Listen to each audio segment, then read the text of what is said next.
הוויכוח פה האמיתי הוא על מי הבעלים של הארץ. אתה אומר, זה של כולם, בואו נעשה משהו שארץ... לא אמרת שזה כולם. לא. אמרת שזו ארץ פלסטינית, אבל אחר נעשה שינוי. זה פלסטינית. אני מוכן להכיר אבל אתה מוכן. אני מוכן להכיר במציאות, בשינוי שנעשה בארץ. אבל אתה לא מכיר במציאות, כי המציאות היא שהיהודים שולטים פה. לא. אני לא מכיר בשליטה, אני מכיר בחיים. אבל לא, אז אתה לא מכיר. מה לעשות?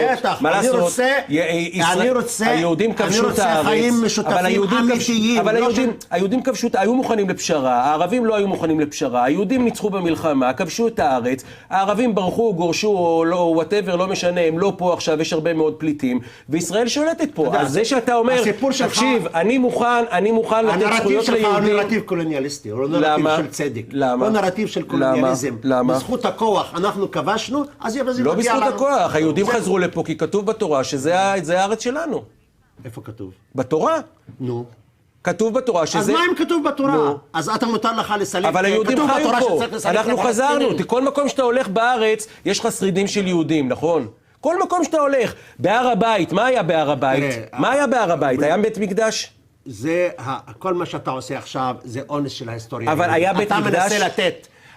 ואם היה בית מקדש... אני שואל אותך. אז מה? היה בית מקדש? היה לפני 3,000 צריך לסלק את הפלסטינים היה מכאן. בית מקדש או לא היה בית מקדש? נו, אז מה? אני לא יודע.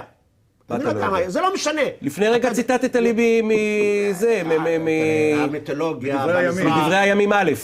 אני שואל אותך שאלה פשוטה, חבר הכנסת זחאלקה. היה בית מקדש או לא היה? אני רוצה לשאול אותך אם היה בית מקדש או לא היה בית מקדש. לא, אני לא יודע. נו באמת. מה אתה רוצה? נגיד, אתה מאמין שיש לא, אז אי אפשר לנהל שיחה אמיתית אם אתה אומר לי אני לא יודע. אני אומר לך, אני יוצא... אז מה אתה רוצה אבל להגיע? לאן אתה רוצה להגיע? אם אתה מכיר בזכויות, בזהות היהודית בארץ ישראל. בחיבור היהודי לארץ ישראל, אתה מכיר? לא. אני מכיר בכך שאנשים שחיו כאן, ונוצר עם יהודי בישראל, במאה ה-20. במאה ה-20. עכשיו, זה העם היהודי סתם בא לפה? לא. מה זה? סתם באו לפה. זו לא, זה הייתה... אוגנדה, ישראל, ככה? אוגנדה, בדיוק זה היה... אתה מבין? אז אתה לא אומר את האמת. אז אתה לא אומר את האמת. מה זאת אומרת לא אומר את האמת? אתה לא אומר את האמת, כי אתה יודע את האמת. שמה? האמת היא שההיסטוריה... אנחנו חיינו בארץ שלנו, באו וכבשו לנו את הארץ. אתה יכול לבוא... לקחו אותה, גזלו אותה. חבר הכנסת זחאלקה,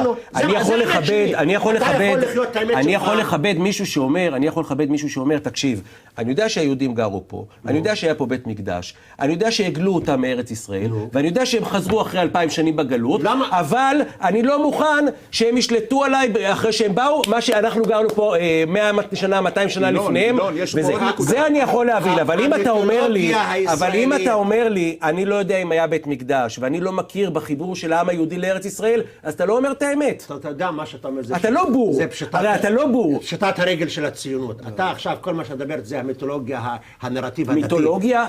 זה מיתולוגיה? בטח מיתולוגיה. כל מקום שאתה הולך אתה רואה זהות יהודית בארץ ישראל. נו אז מה? אז איך זה מיתולוגיה? זה נותן לך זכות לגרש לי מהארץ שלי? אבל זה מוכרח מדעית. זה נותן לך זכות להרוס 500 בתים? איזה זכות זאת? איזה זכות? אתם חיים במיץ של עצמכם. אתם מתבשלים במיץ של עצמכם. אתם האוטו-רפרנס של עצמכם. נעשה פה מעשה קולוניאליסטי. שבו עם גורש מארצו ואתם לקחתם את האדמה שלו. זה העניין, זה הסיפור. עכשיו אתה אומר, אנחנו לפני 4,000 שנה, אתה רוצה שאני אשכח מה שהיה? רבותיי, יש אזעקות בחוץ.